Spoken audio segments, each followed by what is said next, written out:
What's up guys? If you're having issues with your Minn Kota 5-speed motor not running on all the speeds, this video will help you troubleshoot it so that you can figure out exactly where the problem is.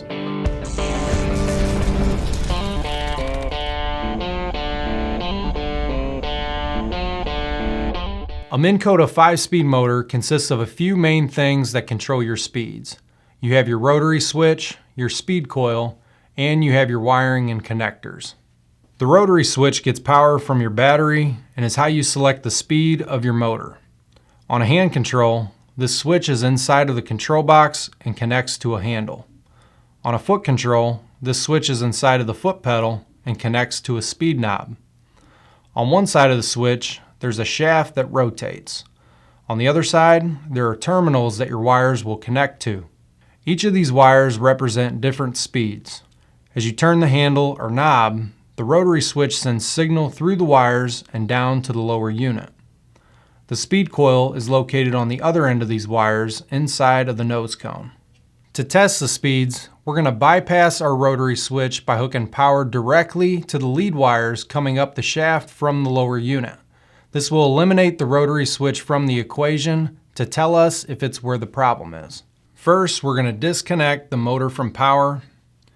Next, we can remove the control box cover by removing the screws from the bottom. Once the cover is removed, locate the 4 wires coming up the shaft from the lower unit. A black, which is negative, a red, which is your high speed positive, a yellow, which is your middle speed positive, and a white, which is your low speed positive. On a hand control motor, disconnect these 4 wires from the rotary switch. On a foot control motor, cut the heat shrink and disconnect the wires. To test the speeds, we're going to bypass our rotary switch by hooking up power directly to our lead wires coming from the lower unit. When doing this, make sure to isolate the positive and negative wires so that they don't touch. Also, make sure that your prop is free and clear of any obstructions. Starting with the black and red wires, hook your positive lead to the red and negative lead to the black. Check to see that your motor is running on high speed. If it is, you can move on to the next wire.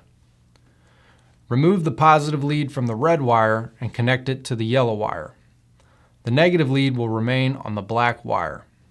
Check to see that your motor is running on a slower speed. If it is, you can move on to the last wire. Remove the positive lead from the yellow wire and connect it to the white wire. The negative lead will still remain on the black wire. Check to see that your motor is running on low speed.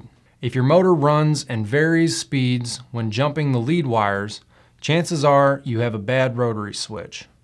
If it does not run when jumping one of the wires or does not change speeds, your rotary switch is most likely good and your problem is somewhere else. A few of the issues it could be is a bad speed coil, a loose connection, or you could have wires melted together.